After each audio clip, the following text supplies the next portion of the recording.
And are we streaming on our Facebook channel or any other channels? No, I've not set it up to stream. Okay. Perfect. Just wanted to ask.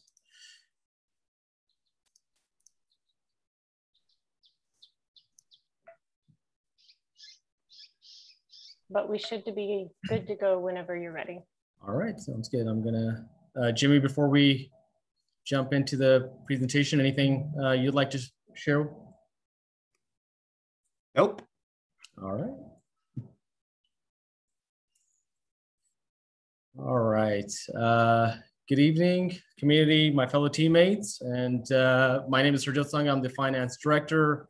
The town hall tonight is to present the community with the user fee study that the city initiated in the current biennial budget. The report was issued out last week and made available to the community as well as our development and business community. So we are planning to host 2 community meetings. Tonight is the first of the 2, which is open to all. The second meeting is scheduled for 3 p.m. on June 16th, which is for specifically our development and business community. So we wanted to present an opportunity for the community as well as our development community to share their feedbacks on the report. I am joined today with our city administrator, Jimmy Forbes, as well as our various department heads that contributed to the development of the user fee study, which, believe it or not, was a work that lasted probably over a year, if not more. Numerous hours were spent to prepare the update report. With that, I'll go ahead and share my screen. Harsho, just real quickly, can you provide the translation information and give Hippolito a minute to translate it for us? Absolutely. So Hippolito, you want to jump right in? We don't have live interpretation in Spanish today, unfortunately, but we do have staff available on this meeting that can help translate for us. So if you do have any questions, either as we kind of go through the presentation, or there's going to be a Q&A session at the end of the meeting as well. Hippolito, I'll hand it over to you. So ahora no vamos a tener a alguien que habla español en la línea, pero si tienen preguntas, tenemos una oportunidad para hacer preguntas al último de la presentación, y yo les puedo ayudar a escuchar la pregunta y dar la información para atrás a ustedes.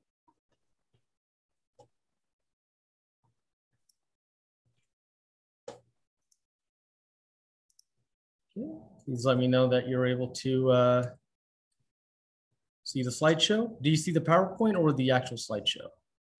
I had the slideshow up. There it is.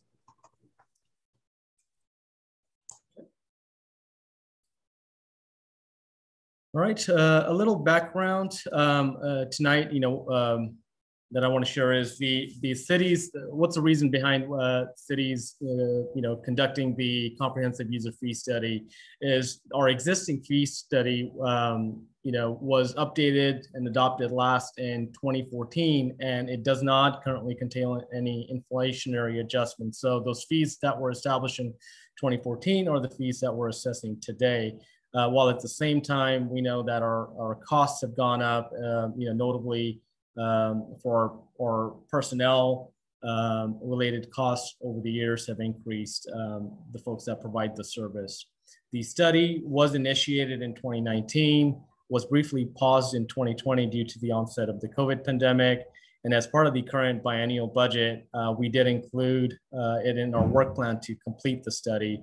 So over the last 10 months or so, we engaged with a consultant, picked up where we left off, and finish off the study.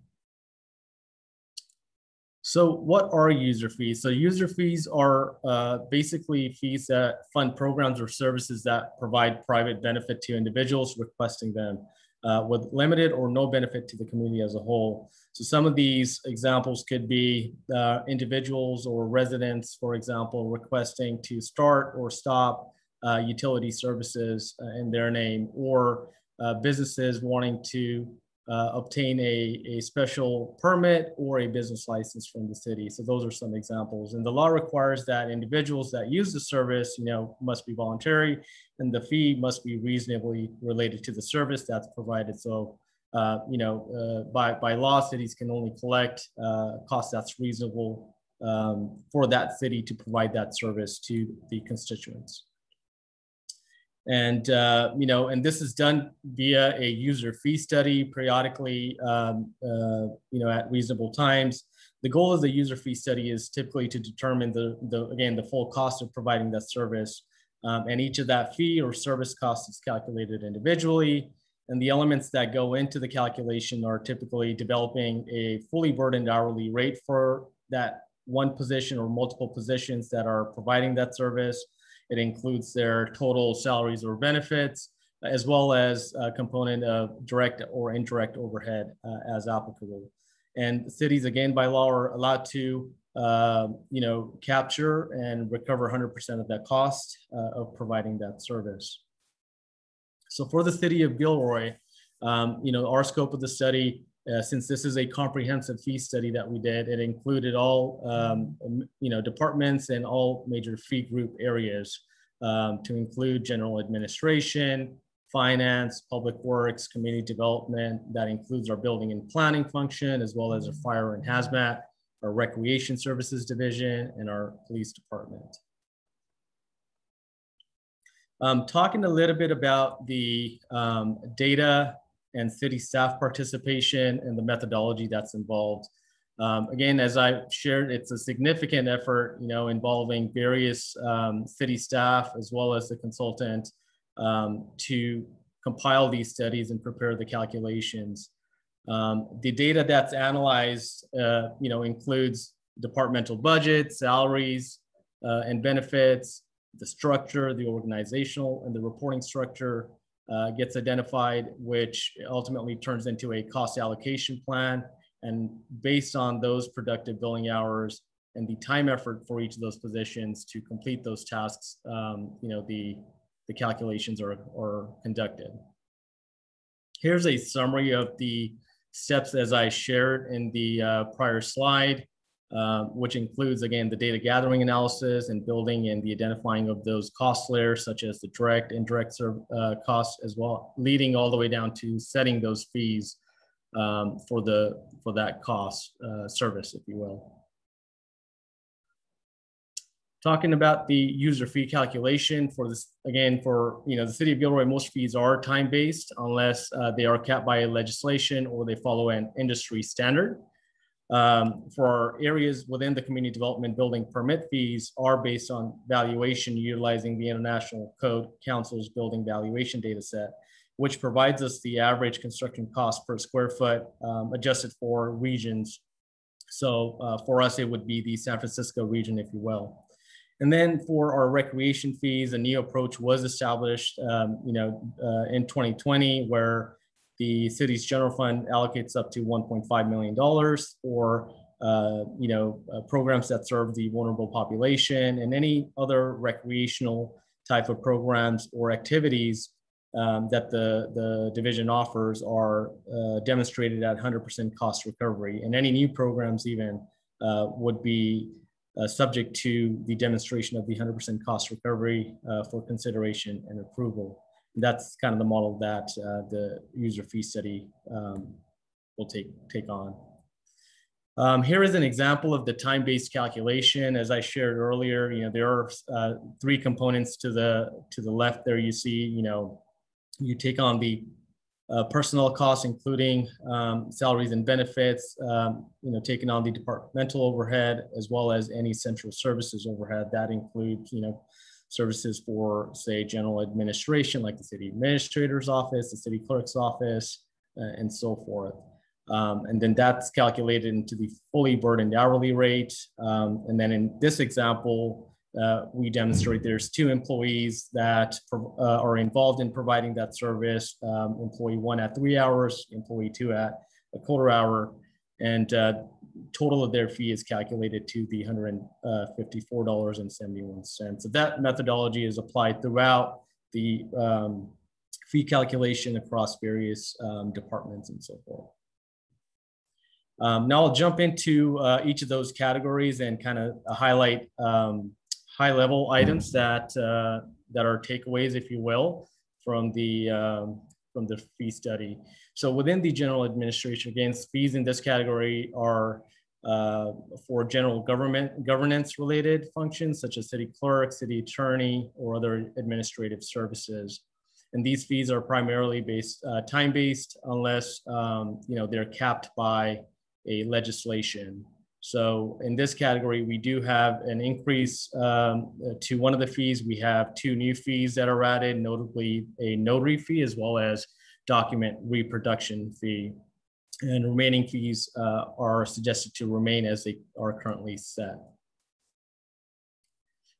So within the finance department, which includes functions such as AP, accounts payable, receivable, general accounting, budget, and utility billing, the fees in this area are calculated, again, mostly on time-based cost analysis or are reimbursement type fees.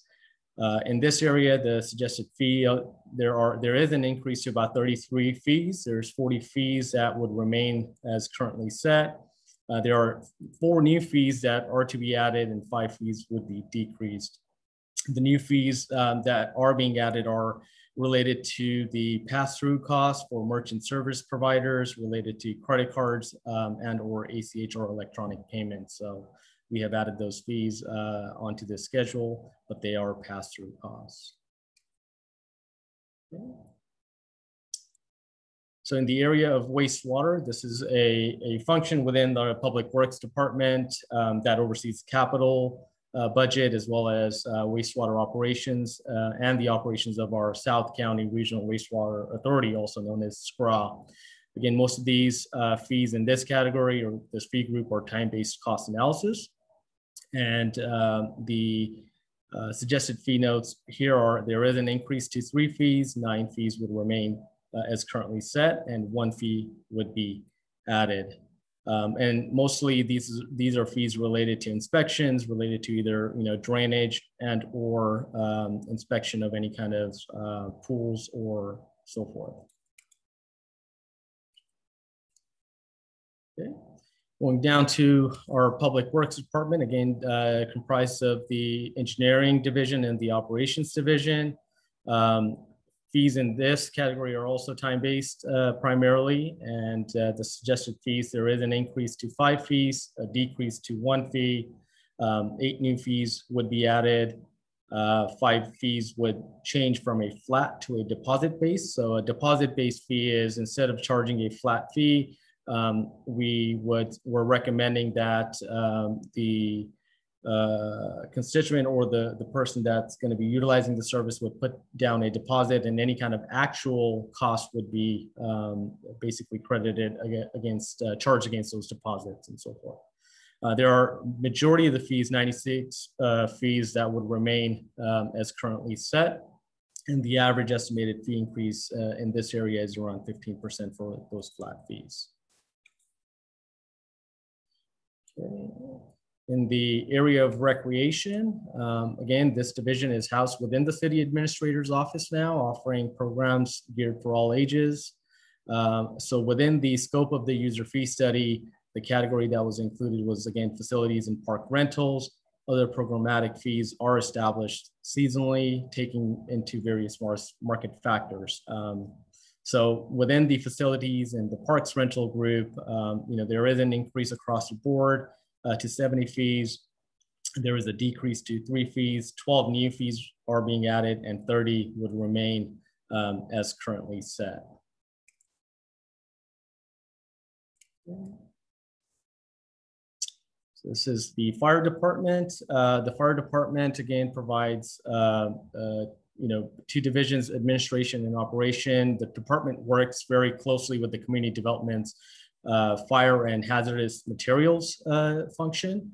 So a lot of the fees although they're looked under the fire component, they are primarily for the fire prevention or hazardous material type related fees, and primarily based on time-based cost analysis. As a result, there is an increase to about 56 fees. 2 fees would decrease. There are 8 new fees that are proposed to be added, and 18 fees would remain as currently set.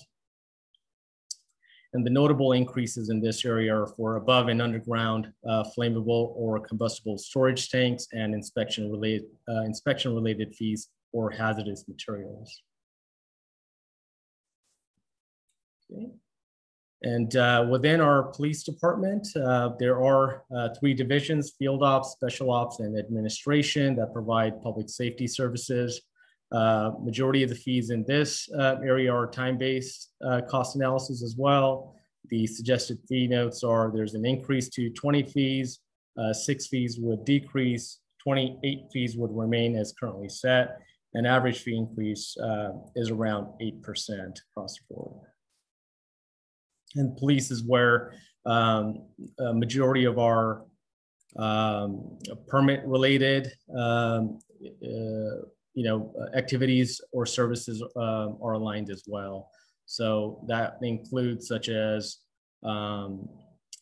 solicitor permits, any kind of mobile vendors and so forth, as well as any kind of animal control related service fees. Getting down to our community development, again, community development primarily has a couple key functions which provide services for related to our building division, as well as our planning division. And it utilizes a combination of time-based and the alternative method, which I'll talk a little bit further on the next slides. So specifically for our building division, the time-based costs and the valuation method of analysis is utilized. The suggested fee notes, there's an increase to 114 fees, 38 fees would decrease, 50 new fees would be added, 16 fees would remain as currently set. A big component of our building division's fee revenue is building permit fees, which uses a valuation as a proxy for measuring the amount of effort needed, which is the industry standard. So that valuation rate, the base rate, is actually only increasing about 3.8% to obtain the full 100% cost recovery. And all other fees are related to very specific permits, related to either electrical, mechanical, plumbing, and so forth. So you will probably see an average net fee decrease on all other flat fees, if you will.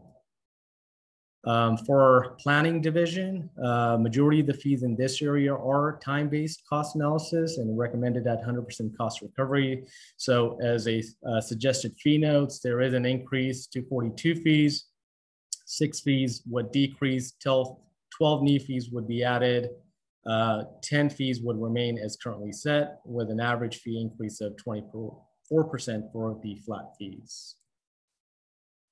And in the area of our planning division, the notable categories, if you will, are plan check. So you have architectural or site review types of applications that are submitted, either conditional use permits are obtained and so forth. So there's various different categories that are spelled out in the user fee study exhibits.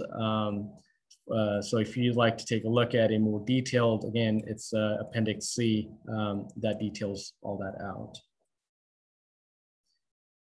Okay, as a summary again, individuals or groups who receive a private benefit from a service should be paying 100% of that cost. In certain situations, subsidization is an effective public policy.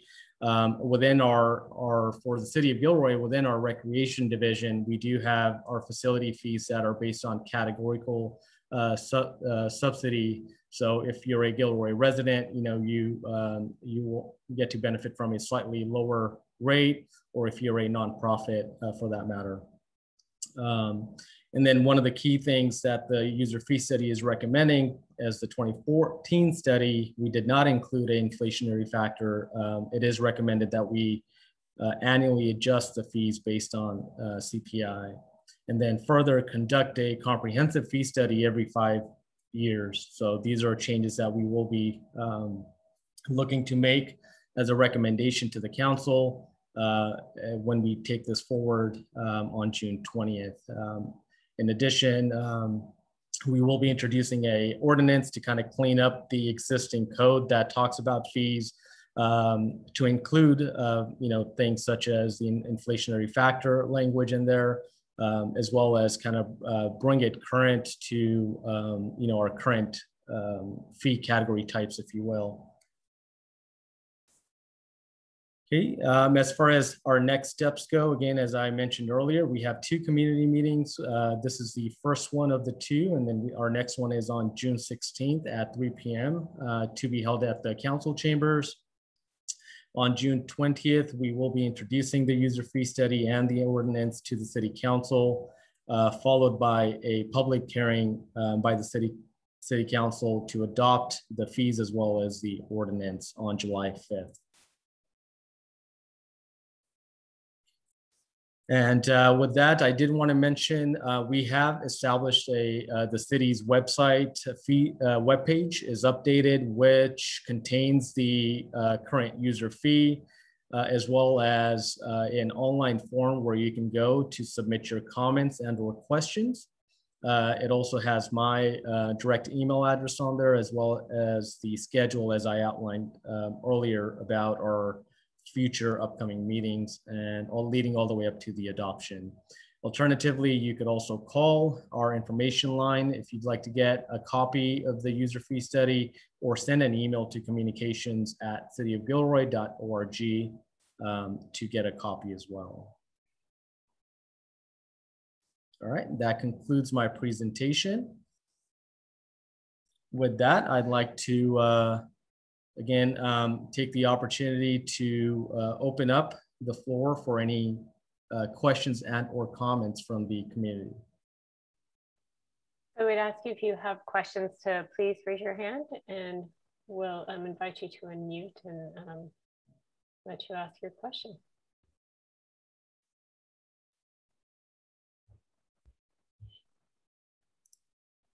And I don't see any hands raised at this time, Harjot. So I think we're good to go. Awesome. Well, with that, I also want to take this opportunity to thank everyone that joined me tonight, made yourself available to help answer any questions. So certainly appreciate that to my fellow teammates.